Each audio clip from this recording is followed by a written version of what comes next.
গভীর রাতের নীরবতায় যখন শহরের আলোকসজ্জা ক্রমশ ম্লান হয়ে আসে এবং ছায়াগুলো দানবের মতো লম্বা হয়ে ওঠে, তখন ডক্টর প্রিয়া সেন, একজন অত্যন্ত আকর্ষণীয় এবং তরুণী চিকিৎসক, তার হাসপাতালের ক্লান্তিকর শিফট শেষ করে বাড়ির পথ ধরলেন। তার গাড়িটি মসৃণভাবে ছুটছিল, কিন্তু হঠাৎ একটি নির্জন হাইওয়ের মাঝামাঝি স্থানে ইঞ্জিনের শব্দ থেমে গেল, যেন কোনো অদৃশ্য শক্তি তাকে আটকে দিয়েছে। রাত তখন 2:30 বাজতে চলেছে, চারপাশে ঘন অন্ধকারের পর্দা ঝুলে রয়েছে এবং প্রিয়া গাড়ি থেকে বেরিয়ে দাঁড়িয়ে রইলেন। হৃদয়ের স্পন্দন তীব্র হয়ে উঠছে। সাহায্যের জন্য চারদিকে তাকিয়ে দেখলেন, কিন্তু কোনো মানুষের ছায়াও নেই, শুধু বাতাসের ফিসফিসানি এবং দূরের অজানা শব্দগুলো। অনেকক্ষণ অপেক্ষা করার পর যখন কোনো সাহায্য না এলো, তখন তিনি হেঁটে যাওয়ার সিদ্ধান্ত নিলেন। রাতের গভীর অন্ধকারে সেই একাকী এবং খালি হাইওয়ের মধ্য দিয়ে হাঁটতে লাগলেন প্রিয়া। হঠাৎ দূর থেকে একটি গাড়ির হেডলাইটের আলো জ্বলে উঠল, যা সেই পথ ধরেই তার দিকে এগিয়ে আসছিল। প্রিয়া একটু স্বস্তির নিঃশ্বাস ফেললেন এবং রাস্তার মাঝখানে দাঁড়িয়ে গাড়িটিকে থামানোর জন্য হাত দেখাতে শুরু করলেন, আর গাড়িটি তার একদম কাছে এসে ব্রেক চাপল। এটি একটি পুলিশের জিপ ছিল। প্রিয়া খুশি হয়ে উঠলেন। ভাগ্য ভালো যে পুলিশের গাড়ি এলো। ভাবতে ভাবতে তিনি দেখলেন যে গাড়ি থেকে একজন মোটা, গাঢ় বর্ণের এবং ভীতিকর চেহারার পুলিশ অফিসার বাইরে নামলেন এবং প্রিয়ার দিকে তাকাতে লাগলেন।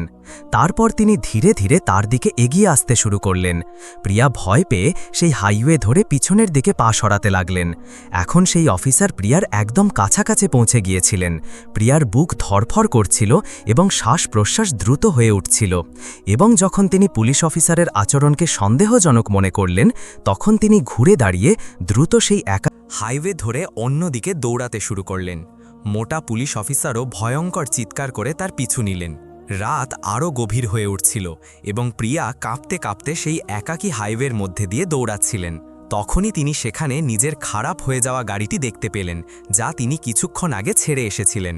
তিনি একবার পিছন ফিরে তাকালেন। পুলিশ অফিসার তখনও দ্রুত তার দিকে দৌড়াচ্ছিলেন। প্রিয়া তাড়াতাড়ি গাড়ির দরজা খুলে ভিতরে ঢুকে দরজাটি ভিতর থেকে লক করে নিলেন। এর মধ্যেই পুলিশ অফিসার সেখানে পৌঁছে গেলেন এবং জোরে জোরে দরজা ধাক্কাতে শুরু করলেন। প্রিয়া এখন পুরোপুরি ভয় পেয়ে গিয়েছিলেন এবং কাঁপতে কাঁপতে গাড়িতে মুখ নিচু করে বসে পড়লেন। হঠাৎ দরজায় ধাক্কা দেওয়া বন্ধ হয়ে গেল এবং সেখানে নীরবতা ছেয়ে পড়ল। কিছুক্ষণ পর যখন প্রিয়া বাইরে থেকে কোনো শব্দ শুনতে পেলেন না, তখন তিনি ধীরে ধীরে চোখ খুলে গাড়ির কাঁচ দিয়ে বাইরে তাকালেন। পুলিশ অফিসার কাঁচের সাথে মুখ লাগিয়ে বড় বড় চোখ করে ভিতরে তার দিকে তাকিয়েছিলেন। এটি দেখেই প্রিয়া চিৎকার করে উঠলেন এবং লাফিয়ে উঠলেন। এখন পুলিশ অফিসার আরও জোরে জোরে কাঁচে থাপ্পড় মারতে শুরু করলেন। দরজা খোলো, খোলো!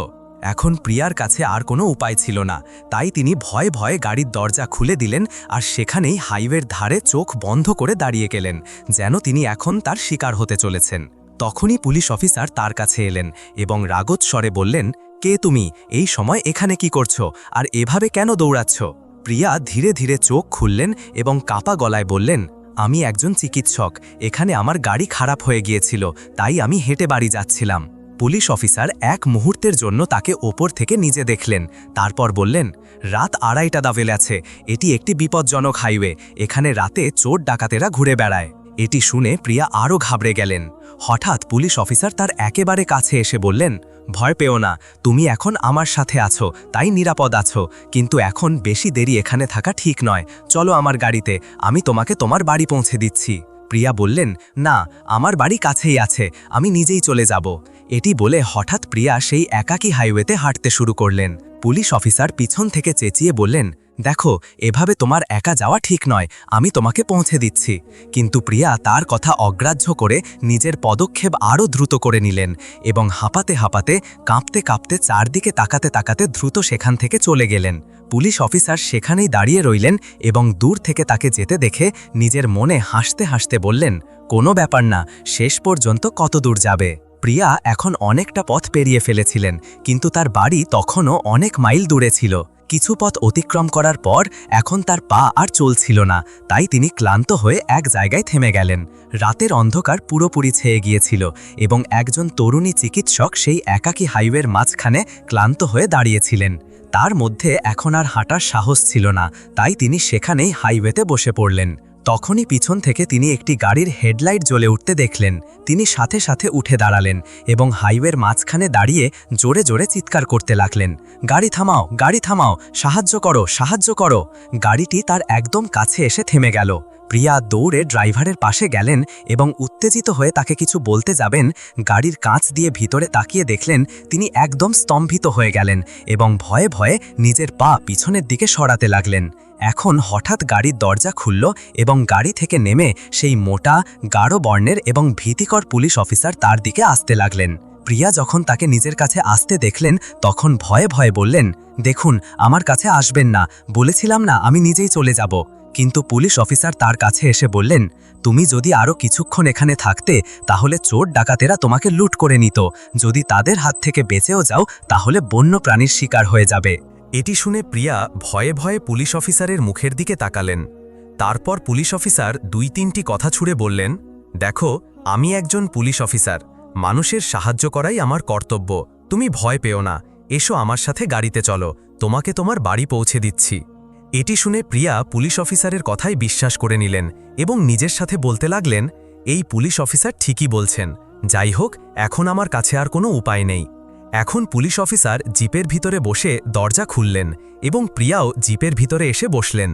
এখন সেই একাকী হাইওয়েতে গাড়ি চলতে লাগল এবং প্রিয়া যখন কাঁচ দিয়ে বাইরের দিকে তাকাতে লাগলেন তখন পুলিশ অফিসার ধীরে ধীরে নিজের ঘাড় ঘুরিয়ে তার দিকে দেখতে লাগলেন এবং যেই প্রিয়া তার দিকে তাকালেন পুলিশ অফিসার সাথে সাথে নিজের দৃষ্টি সামনের দিকে করে নিলেন। গাড়ি সেই একাকী হাইওয়েতে দ্রুত সামনের দিকে এগিয়ে যাচ্ছিল। হঠাৎ প্রিয়া বললেন, থামো, থামো, গাড়ি থামাও এখানেই। পুলিশ অফিসার একদম ব্রেক চাপলেন এবং বললেন, হ্যাঁ, কি হয়েছে? প্রিয়া বললেন, তুমি আমাকে আমার বাড়ি পৌঁছাতে তো যাচ্ছ, কিন্তু তুমি এটা তো জিজ্ঞাসাই করনি যে আমার বাড়ি কোথায়। এটি শুনে পুলিশ অফিসার একদম ঘাবড়ে গেলেন এবং তারপর বললেন, ওহো হো, এটা তো আমার মাথা থেকে একদম বেরিয়ে গিয়েছিল। হ্যাঁ, বলো, কোথায় পৌঁছাবো তোমাকে? প্রিয়ার একটু সন্দেহ হলো, কিন্তু তিনি কথাটিকে অগ্রাহ্য করে নিজের বাড়ির ঠিকানা বলতে লাগলেন। পুলিশ অফিসার আরও একবার গাড়ি স্টার্ট করলেন এবং সামনের দিকে এগিয়ে যেতে লাগলেন। হঠাৎ পুলিশ অফিসার গাড়ি খুব দ্রুত চালাতে লাগলেন। প্রিয়া কখনো দরজায় ধাক্কা খেতে লাগলেন, আবার কখনো পুলিশ অফিসারের ওপরে এসে পড়তে লাগলেন। পুলিশ অফিসার মনে মনে হাসতে লাগলেন এবং তার মুখে একটি অদ্ভুত নেশা এসে গিয়েছিল। প্রিয়া চিৎকার করে বললেন, এটা কি, গাড়ি আস্তে চালান, আস্তে চালান। কিন্তু পুলিশ অফিসারের মনে জানি কি ষড়যন্ত্র চলছিল, তিনি অন্য কোনো দুনিয়ায় হারিয়ে গিয়েছিলেন এবং দেখতে দেখতে পুলিশ অফিসার গাড়িটি সেই হাইওয়ে থেকে এখন একটি ধুলোমাখা মাটির নির্জন পথে নামিয়ে নিলেন। যখন প্রিয়া দেখলেন যে এটি তার বাড়ির পথ নয় তখন তিনি একদম জোরে বললেন, কোথায় যাচ্ছেন, এটা তো আমার বাড়ির পথ নয়। তখনই পুলিশ অফিসার একদম ব্রেক চাপলেন এবং সেই ধুলোমাখা পথে গাড়িটি থামিয়ে দিলেন। এটি দেখে প্রিয়া ভয় পেয়ে গেলেন। এখন রাতের অন্ধকার পুরোপুরি ছেয়ে গিয়েছিল এবং তরুণী চিকিৎসক এবং পুলিশ অফিসার গাড়ির ভিতরে একটি নির্জন ধুলোমাখা পথে দাঁড়িয়েছিলেন। তখনই প্রিয়া বাইরে বেরোনোর জন্য দ্রুত কাঁপা হাতে দরজার লক খুলতে লাগলেন। পুলিশ অফিসার ভাবলেন যে কোথাও এই হাত থেকে বেরিয়ে না যায়, তাই তিনি একদম হাসতে হাসতে বললেন, ভয় পেয়ে গেলে, ভয় পেয়ে গেলে। প্রিয়া এখন রাগের সাথে বললেন, এটা কেমন মজা? পুলিশ অফিসার কথা ঘোরাতে ঘোরাতে বললেন, আমি তো গাড়ি এই জন্য দ্রুত চালাচ্ছিলাম যে একজন চিকিৎসক যিনি গভীর ক্ষত সারিয়ে তুলতে ভয় পান না, তাহলে তিনি অন্য কোনো জিনিসকে কিভাবে ভয় পেতে পারেন? প্রিয়া কিছু বুঝতে পারলেন না। তিনি বললেন, আচ্ছা ঠিক আছে, এখন চলো। পুলিশ অফিসার গাড়ি স্টার্ট করে যেই চলতে লাগলেন প্রিয়ার মনে পড়ল যে এটা তো তার বাড়ির রুটই নয়। তাই তিনি একদম অবাক হয়ে বললেন, থামো, থামো, কোথায় যাচ্ছ, এটা তো আমার বাড়ির পথ নয়। পুলিশ অফিসার বললেন, এটা শর্টকাট পথ, এখান থেকে তুমি তাড়াতাড়ি বাড়ি পৌঁছে যাবে। প্রিয়া বললেন, আচ্ছা ঠিক আছে, তাড়াতাড়ি আমাকে বাড়ি পৌঁছে দিন। পুলিশ অফিসার মনে মনে হাসতে লাগলেন এবং নিজের সাথে বলতে লাগলেন, আজ তো আমি এমন এক জায়গায় পৌঁছে দেব যে সারা জীবন মনে রাখবে। এখন গাড়িটি সেই নির্জন ধুলোমাখা পথে চলতে চলতে অনেক সময় পার হয়ে গেল। তখন প্রিয়া বললেন, আর কতক্ষণ লাগবে? হঠাৎ পুলিশ অফিসার জোরে জোরে হাসতে লাগলেন এবং যখন প্রিয়া পুলিশ অফিসারকে এভাবে পাগলের মতো হাসতে দেখলেন তখন তার বুক ধড়ফড় করতে লাগল। প্রিয়ার মনে হতে লাগল যেন তিনি ভুল জায়গায় ফেঁসে গিয়েছেন। তখনই প্রিয়া বললেন, গাড়ি থামাও, এখনই থামাও, আমাকে এখানেই নামতে হবে, নয়তো আমি চিৎকার করব। এটি শুনে পুলিশ অফিসার আরও জোরে জোরে হাসতে লাগলেন। চিৎকার করবে? হ্যাঁ হ্যাঁ হ্যাঁ, যত মন চাই করে নাও, এই নির্জন জায়গায় তোমার চিৎকার কে শুনতে যাবে? এখন প্রিয়ার এমন মনে হলো যে তার সন্দেহ বাস্তবে পরিণত হতে চলেছে। তিনি ঘাবড়ে গিয়ে গাড়ির স্টিয়ারিং ধরে নিলেন। গাড়ি থামানো। গাড়ি সেই ধুলোমাখা পথের কোণার দিকে যেতে লাগল। এখন গাড়ি নিয়ন্ত্রণহীন হয়ে গিয়েছিল। প্রিয়া স্টিয়ারিং কখনো এদিকে তো কখনো ওদিকে ঘোরাচ্ছিলেন। তখনই পুলিশ অফিসার একদম প্রিয়াকে ধাক্কা দিয়ে সরিয়ে দিলেন। তখনই প্রিয়া যেই গাড়ির বাইরে তাকালেন, তিনি সেই ধুলোমাখা পথের শেষে একটি পুরনো পরিত্যক্ত খামার বাড়ি দেখতে পেলেন। এখন গাড়িটি দ্রুত সেই খামার বাড়ির দিকে যাচ্ছিল এবং দেখতে দেখতে পুলিশ অফিসার একদম ব্রেক চাপলেন। গাড়িটি সেই খামার বাড়ির কাছে এসে থেমে গেল। প্রিয়া গাড়ির ভিতর থেকে সেই পরিত্যক্ত খামার বাড়িটিকে ভয়ে ভয়ে দেখলেন এবং তারপর পুলিশ অফিসারের দিকে চোখ ফেরালেন। তিনি সেই অদ্ভুত দৃষ্টিতে তাকে তাকিয়েছিলেন। তখনই পুলিশ অফিসার প্রিয়াকে ধরার জন্য তার দিকে এগিয়ে গেলেন। তিনি একদম গাড়ির দরজা খুলে বাইরে বেরিয়ে গেলেন। এটি একটি খুব নির্জন এবং ফাঁকা জায়গা ছিল, যেখানে মানুষ তো দূরের কথা, পশু পাখিও দূর দূর পর্যন্ত দেখা যাচ্ছিল না। প্রিয়া গাড়ির বাইরে ভয় পেয়ে দাঁড়িয়েছিলেন যে এখন পুলিশ অফিসার তার সাথে জানি কি করবে। তখনই পুলিশ অফিসার গাড়ির দরজা খুললেন এবং তিনি ধীরে ধীরে প্রিয়ার দিকে আসতে লাগলেন। প্রিয়ার মুখ লাল হয়ে গিয়েছিল এবং বুক ধড়ফড় করতে লাগল। এখন পুলিশ অফিসার তার খুব কাছে এসে গিয়েছিলেন এবং তাকে দেখে মনে মনে হাসতে লাগলেন। প্রিয়া এখন পুরোপুরি বুঝতে পেরেছিলেন যে আজ তিনি বাঁচবেন না। এখন পুলিশ অফিসারের মুখে অন্য এক রূপ এসে গিয়েছিল। তিনি একদম প্রিয়ার বাহু ধরলেন এবং বললেন, চলো আমার সাথে। প্রিয়া নিজেকে ছাড়িয়ে নিতে চাইলেন, কিন্তু পুলিশ অফিসার তাকে টেনে নিয়ে সেই খামার বাড়ির দিকে যেতে লাগলেন। প্রিয়া মনে মনে ভাবছিলেন, হাত জানি কি হবে আমার সাথে। এখন পুলিশ অফিসার প্রিয়াকে টেনে সেই ধুলোমাখা পরিত্যক্ত খামার বাড়ির দরজার একদম সামনে এসে দাঁড়ালেন।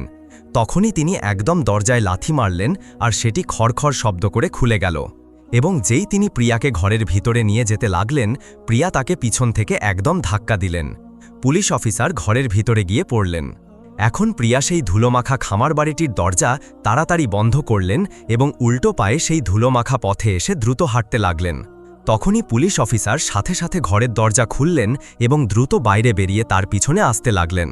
প্রিয়া যখন তাকে নিজের পিছনে আসতে দেখলেন, তখন তিনি এখন সেই ধুলোমাখা, নির্জন এবং ভয়ঙ্কর পথে দৌড়াতে লাগলেন। পুলিশ অফিসারও তাকে ধরার জন্য দ্রুত দৌড়াতে লাগলেন। দৌড়াতে দৌড়াতে মাটি ওড়াতে ওড়াতে প্রিয়া এখন সেই পাকা হাইওয়েতে উঠে এলেন, যেখানে তার গাড়ি খারাপ হয়েছিল। প্রিয়া এখন পুরোপুরি ক্লান্ত হয়ে গিয়েছিলেন। তার মধ্যে দৌড়ানোর আর শক্তি ছিল না। তাই তিনি সেখানেই হাইওয়ের মাঝখানে দ্রুত শ্বাস প্রশ্বাস নিতে নিতে চারদিকে তাকাতে লাগলেন। সম্ভবত কোনো গাড়ি এসে পড়বে, কোনো সাহায্য পাওয়া যাবে। কিন্তু পুলিশ অফিসারও ধুলোমাখা পথ থেকে তার দিকে দৌড়াতে আসছিলেন এবং কিছুক্ষণের মধ্যে সেখানে পৌঁছাতেও চলেছিলেন। তখনই একটি গাড়ি দ্রুত তার দিকে এগিয়ে আসছিল। প্রিয়াও গাড়ির দিকে দৌড়াতে শুরু করে দিলেন এবং যেই গাড়িটি তার কাছে এলো, তিনি জোরে জোরে আওয়াজ দিলেন, গাড়ি থামাও, গাড়ি থামাও। তখনই গাড়িটি তার একেবারে পাশে এসে থেমে গেল, যেটি একটি পুলিশের ভ্যান ছিল এবং দেখতে দেখতে গাড়ি থেকে একজন মহিলা কনস্টেবল বাইরে এলেন। মহিলা কনস্টেবলকে দেখে তিনি একটু স্বস্তির নিঃশ্বাস ফেললেন। তারপর তিনি দ্রুত মহিলা কনস্টেবলের কাছে গেলেন এবং ঘাবড়ে গিয়ে পুরো ঘটনাটি বলতে লাগলেন। মহিলা কনস্টেবল প্রিয়াকে সান্ত্বনা দিলেন এবং বললেন, ভয় পেও না, এখন তো আমি এসে গিয়েছি, সব ঠিক হয়ে যাবে। এসো, প্রথমে গাড়িতে বসো, তোমাকে তোমার বাড়ি পর্যন্ত পৌঁছে দিচ্ছি। এটি শুনে প্রিয়া খুশি হয়ে গেলেন এবং তাড়াতাড়ি গাড়িতে বসে পড়লেন। এবং মহিলা কনস্টেবল যখন গাড়ি চালিয়ে একটু আগে গেলেন, তখন তিনি দেখলেন যে সামনে পুলিশের ইউনিফর্মে কোনো ব্যক্তি দাঁড়িয়ে আছে। প্রিয়া ঘাবড়ে গিয়ে বললেন, এটাই সেই পুলিশ অফিসার। মহিলা কনস্টেবল বললেন, তুমি চুপ করে থাকো, আমি তাকে দেখে নেব। এবং দেখতে দেখতে পুলিশ অফিসার হাইওয়ের মাঝখানে এসে গাড়ির পথ আটকে দিলেন। মহিলা কনস্টেবল তার একেবারে কাছে এসে একদম ব্রেক চাপলেন। পুলিশ অফিসার বাইরে দাঁড়িয়ে প্রিয়ার দিকে হাসতে হাসতে তাকিয়েছিলেন। তখনই মহিলা কনস্টেবল প্রিয়াকে বললেন, তুমি ভয় পেও না, আমি এখনই তাকে শিক্ষা দিয়ে আসছি, তুমি গাড়িতেই বসো, বাইরে বেরিও না। হঠাৎ মহিলা কনস্টেবল গাড়ির দরজা খুললেন এবং বাইরে গিয়ে পুলিশ অফিসারের কাছে তার সাথে কিছু কথা বলতে লাগলেন। পুলিশ অফিসার হাসতে হাসতে বললেন, হ্যাঁ, মাছ কি জালে ফেসে গিয়েছে? মহিলা কনস্টেবল হাসতে হাসতে বললেন, হ্যাঁ স্যার, পুরোপুরি ফেসে গিয়েছে। তারপর পুলিশ অফিসার খটাট করে বললেন, এখন এরপর কি করতে হবে তা তো বোঝো। মহিলা কনস্টেবল বললেন, স্যার, আপনি চিন্তা করবেন না, আমি জানি। এখন পুলিশ অফিসার গাড়ির সামনে থেকে সরে গেলেন এবং দেখতে দেখতে সেই হাইওয়ে থেকে কোথাও অদৃশ্য হয়ে গেলেন। যখন প্রিয়া গাড়ির ভিতর থেকে দেখলেন যে পুলিশ অফিসার নিজে থেকেই সেখান থেকে চলে গিয়েছেন, তখন তিনি খুশি হয়ে গেলেন এবং যেই মহিলা কনস্টেবল গাড়ির ভিতরে এসে বসলেন তখন প্রিয়া বললেন, বাহ ম্যাডাম, আপনি তো তাকে ভয় দেখিয়ে তাড়িয়ে দিলেন। মহিলা কনস্টেবলও হাসতে লাগলেন, কিন্তু তার হাসিতে অন্য কিছু লুকানো ছিল। এখন গাড়িটি সেই একাকী হাইওয়েতে চলতে যাচ্ছিল এবং প্রিয়াও খুশি ছিলেন। ভাগ্য ভালো যে এই কনস্টেবলকে পেয়েছি, নয়তো আজ জানি কি হয়ে যেত আমার সাথে। কিন্তু মহিলা কনস্টেবলের নিষ্পাপ মুখের ওপর অন্য এক মুখোশ চড়েছিল। তিনি এই চিকিৎসকের সাথে এরপর কি করতে চলেছিলেন? এই বেচারি চিকিৎসক কি জানতেন? মহিলা কনস্টেবল তার একেবারে কাছে এসে একদম ব্রেক চাপলেন। তারপর তিনি হঠাৎ নিজের মুখে কোমলতা এনে বললেন, এই পুলিশ অফিসার যিনি তোমাকে জ্বালাতন করেছেন এবং তোমার সাথেই সবকিছু করেছেন, আমি তাকে শিক্ষা দিয়ে আসছি। তিনি ভিতরেই থাকবেন। প্রথমে তো তিনি ভয়ে পালিয়ে গিয়েছিলেন আমার হাত থেকে, কিন্তু আমি এটা সহ্য করতে পারি না। আমি এখনই তাকে শিক্ষা দিয়ে আসছি। প্রিয়া এটি শুনে অবাক হয়ে গেলেন। তারপর কনস্টেবল কথা ঘোরাতে ঘোরাতে বললেন, এসো, তুমিও আমার সাথে ভিতরে চলো। তুমি নিজের চোখে দেখবে যে তিনি কিভাবে তোমার কাছে ক্ষমা চাইছেন। প্রিয়া বললেন, না, আমি যাব না, ছেড়ে দিন। বাস এখন যখন তিনি চলে গিয়েছেন তখন কথাটি শেষ হয়ে গেল। আপনি শুধু আমাকে আমার বাড়ি পৌঁছে দিন। মহিলা কনস্টেবল বললেন, না, এভাবে কিভাবে যেতে দেব? আচ্ছা, তুমি এখানেই থাকো, আমি এখনই আসছি। এখন দেখতে দেখতে মহিলা কনস্টেবল খামার বাড়ির ভিতরে প্রবেশ করতে লাগলেন এবং তিনি একটি ঘরে চলে গেলেন, যেখানে একটি চেয়ারে পুলিশ অফিসার বসেছিলেন। যেই তিনি মহিলা কনস্টেবলকে দেখলেন সাথে সাথে বললেন, হ্যাঁ, কাজ হয়ে গিয়েছে? মহিলা কনস্টেবল বললেন, হ্যাঁ স্যার, কাজ হয়ে গিয়েছে। পুলিশ অফিসার বললেন, হ্যাঁ, তারপর? মাছ তো দেখা যাচ্ছে না। মহিলা কনস্টেবল বললেন, ভয় পেয়ে গিয়েছে, বাইরে দাঁড়িয়ে আছে। পুলিশ অফিসার রাগের সাথে বললেন, তো তাড়াতাড়ি তাকে ভিতরে পাঠাও, আমার আর ধৈর্য হচ্ছে না, সে আমাকে অনেক জ্বালাতন করেছে। মহিলা কনস্টেবল বললেন, হ্যাঁ স্যার, আপনি চিন্তা করবেন না, আমি কোনো না কোনো অজুহাত দিয়ে তাকে এখনই ভিতরে পাঠাচ্ছি। পুলিশ অফিসার বললেন, হ্যাঁ, তাড়াতাড়ি পাঠাও, কিন্তু তাকে একা পাঠিও, এরপরের কাজ আমার। এটি শুনে মহিলা কনস্টেবল হাসলেন এবং বললেন, ঠিক আছে স্যার, একাই পাঠাবো। তারপর তিনি বাইরে এলেন এবং জোরে জোরে বললেন, এমন শিক্ষা দিয়ে এসেছি সেই পুলিশ অফিসারকে, এখন আর কখনো কাউকে জ্বালাতন করবে না। এখন তো তিনি ক্ষমা চাওয়ার জন্য প্রস্তুত, বলছেন যে আমাকে ক্ষমা করে দাও। ভিতরে হাঁটু গেড়ে বসে আছেন এবং বলছেন যে আমাকে একবার সেই চিকিৎসকের কাছে ক্ষমা চাইতে হবে। প্রিয়া এটি শুনে অবাক হয়ে গেলেন। ক্ষমা? কিন্তু আমি এই ঝামেলায় পড়তে চাই না, আপনি থাক, আপনি শুধু আমাকে বাড়ি পৌঁছে দিন। মহিলা কনস্টেবলের জন্য কিন্তু জরুরি ছিল যে তিনি যেভাবেই হোক তাকে ভিতরে নিয়ে আসেন, কারণ পুলিশ অফিসার অপেক্ষা করছিলেন। এভাবে কিভাবে তাকে ছেড়ে দেই? তুমি ভয় পেও না এবং ভিতরে চলো, দেখবে তিনি কিভাবে তোমার কাছে ক্ষমা চান। প্রিয়া বললেন, আচ্ছা ঠিক আছে, চলো যাওয়া যাক। যেই প্রিয়া ভিতরে যেতে লাগলেন, মহিলা কনস্টেবল বাইরেই থেকে গেলেন। এখন কি হলো? আমি তো যাচ্ছি। প্রিয়া বললেন।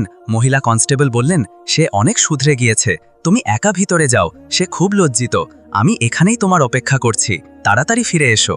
প্রিয়া তার কথা বিশ্বাস করে নিলেন এবং খামার বাড়ির ভিতরে প্রবেশ করলেন। আলো না থাকার কারণে খুব অন্ধকার ছিল। প্রিয়া চারদিকে তাকালেন তো সামনে একটি ঘর দেখতে পেলেন। তিনি সেটির দিকে এগিয়ে গেলেন এবং যেই দরজা খুললেন, সামনে সেই পুলিশ অফিসার একটি চেয়ারে বসেছিলেন। প্রিয়া তার কাছে গিয়ে দাঁড়িয়ে গেলেন, ভাবলেন যে এখন তিনি উঠে ক্ষমা চাইবেন। তখনই পুলিশ অফিসার হঠাৎ উঠলেন এবং তাকে বাহু দিয়ে জাপটে ধরলেন। প্রিয়া ঘাবড়ে গিয়ে বললেন, এটা কি করছো, এটা কি করছো? কিন্তু পুলিশ অফিসারের মুখে এখন অন্য এক রং চড়েছিল। তিনি তাকে টেনে উঠোনের দিকে নিয়ে এলেন। প্রিয়ার শ্বাসপ্রশ্বাস দ্রুত হয়ে গেল। এটা কি হচ্ছে আমার সাথে? উঠোনের কোণে একটি বন্ধ বড় ঘর ছিল। পুলিশ অফিসার তাকে টেনে সেই ঘরের দিকে নিয়ে গেলেন। প্রিয়া বললেন, ছাড়ো আমাকে, তুমি তো ক্ষমা চাইতে চলেছিলে, এটা কি করছো? পুলিশ অফিসার রাগের সাথে বললেন, চলো ভিতরে, ভিতরে গিয়ে তোমার কাছে ক্ষমা চাইব। এটি শুনে প্রিয়া জোরে জোরে বাইরে দাঁড়িয়ে থাকা মহিলা কনস্টেবলকে আওয়াজ দিতে লাগলেন, বাঁচাও আমাকে, বাঁচাও। কিন্তু মহিলা কনস্টেবল বাইরে দাঁড়িয়ে হাসতে থাকলেন। মনে মনে বললেন, এখন এই চিকিৎসককে সঠিক শিক্ষা পাওয়া উচিত। তিনি যা অন্যদের সাথে করেন, আজ তার সাথেও তাই হবে। এখন পুলিশ অফিসার তাকে বন্ধ ঘরের সামনে টেনে নিয়ে এলেন। প্রিয়া ভাবলেন, আজ তো আমি বাঁচব না। পুলিশ অফিসার একদম দরজা খুললেন এবং প্রিয়াকে ঘরের ভিতরে নিয়ে গেলেন। এখানে একটি বিছানা পড়েছিল। প্রিয়া ভয়ে নিজের চোখ বন্ধ করে নিলেন এবং ভাবলেন যে এখন বাঁচার কোনো আশা নেই। তখনই পুলিশ অফিসার তার একদম কাছে এলেন এবং বললেন, চোখ কেন বন্ধ করেছ? যে উদ্দেশ্যে আমি তোমাকে এখানে নিয়ে এসেছি, আজ সেটি তোমার সামনে আছে। খোলো তোমার চোখ এবং দেখো কি আছে। এটি দেখে প্রিয়ার বুক ধরফর করতে লাগল, তার শ্বাসপ্রশ্বাস দ্রুত হয়ে গেল। তখনই প্রিয়া ধীরে ধীরে চোখ খুলে দেখলেন তো বিছানায় একজন বৃদ্ধা মহিলা শুয়েছিলেন। এটি দেখে প্রিয়া একদম চমকে গেলেন। তিনি বিশ্বাস করতে পারছিলেন না যে তিনি এখানে কিভাবে এলেন। এখন পুলিশ অফিসার তার আসল উদ্দেশ্যের দিকে যাচ্ছিলেন। প্রিয়াও সেই মহিলাকে দেখে ভয় পেয়ে গিয়েছিলেন, যেন তিনি সেই মহিলাকে ভালোভাবে চেনেন। এখন পুলিশ অফিসার তার কাছে এলেন এবং বললেন, হ্যাঁ গো চিকিৎসক ম্যাডাম, একে তো চেনেন, কে ইনি? কিন্তু প্রিয়া এখন অন্য সব কিছু ভুলে গিয়ে শুধু সেই মহিলাকে দেখে মুখ ঝুলিয়ে দাঁড়িয়েছিলেন, যেন তার সাথে তার কোনো পুরনো রহস্য আছে। প্রিয়ার শ্বাসপ্রশ্বাস থেমে গেল। তিনি ভালোভাবে দেখলেন এবং চিনতে পারলেন। পুলিশ অফিসার গর্জন করে বললেন, চিনতে পারলে একে? ইনি আমার মা, সেই যাকে তুমি তোমার ক্লিনিকে চিকিৎসার নামে ঠকিয়েছিলে, সেই যাকে তুমি ভুল ঔষধ দিয়ে এবং মিথ্যা রিপোর্ট বানিয়ে বিছানায় ফেলে দিয়েছিলে। টাকা নিয়েছ, চিকিৎসা করনি এবং অন্যদের সাথেও এই খেলা খেলতে থেকেছ। প্রিয়ার ঠোঁট কাঁপতে লাগল। তিনি পিছিয়ে যেতে চাইলেন, কিন্তু পুলিশ অফিসার এক ধাপ আরও বাড়ালেন। আজ আমি তোমাকে এখানে আনার জন্য এই পুরো নাটকটি সাজিয়েছিলাম, যাতে তুমি সেই ভয় অনুভব করতে পারো, সেই শিহরণ যা তোমার মিথ্যা ঔষধগুলো সেই গরিব রোগীদের হৃদয় জাগিয়েছিল, যাতে তুমি বুঝতে পারো মানুষের অভিশাপ কিভাবে উল্টে আঘাত করে। বৃদ্ধা মহিলা দুর্বল গলায় বললেন, বেটা, বাস একে যেতে দাও। হয়তো আজ এর মনেও ভয় জেগে উঠবে এবং এ আবার কখনো কোনো গরিবের হক খাবে না। পুলিশ অফিসার একটি লম্বা শ্বাস নিলেন। যাও, আজ তোমাকে ছেড়ে দিচ্ছি, কিন্তু যদি আবার এমন করো তাহলে এই পথ তোমাকে নয়, তোমার পরিণাম মনে করিয়ে দেবে। প্রিয়া হঠাৎ টলতে টলতে মাটিতে পড়ে গেলেন। তিনি কাঁদতে কাঁদতে হাত জোর করে কাকুতি মিনতি করতে লাগলেন, আমাকে ক্ষমা করে দাও, আমার দ্বারা খুব বড় ভুল হয়ে গিয়েছে। আমি কথা দিচ্ছি যে এরপর কখনো কোনো রোগীর সাথে ঠকামি করব না। পুলিশ অফিসার নীরবতার সাথে তাকে দেখতে থাকলেন। তার জন্য জীবনের সবচেয়ে বড় শিক্ষা হয়ে গিয়েছিল। সেই দিনের পর প্রিয়ার জীবন বদলে গেল। তিনি নিজের মনে দৃঢ় সিদ্ধান্ত নিলেন যে এখন থেকে প্রতিটি রোগীর সততার সাথে চিকিৎসা করবেন এবং কখনো কারোর সাথে অন্যায় করবেন না। এই গল্পটি আমাদের এটি শিক্ষা দেয় যে কারো সাথে অন্যায়, থতামি এবং জুলুম করার পরিণাম সবসময় খারাপ হয়।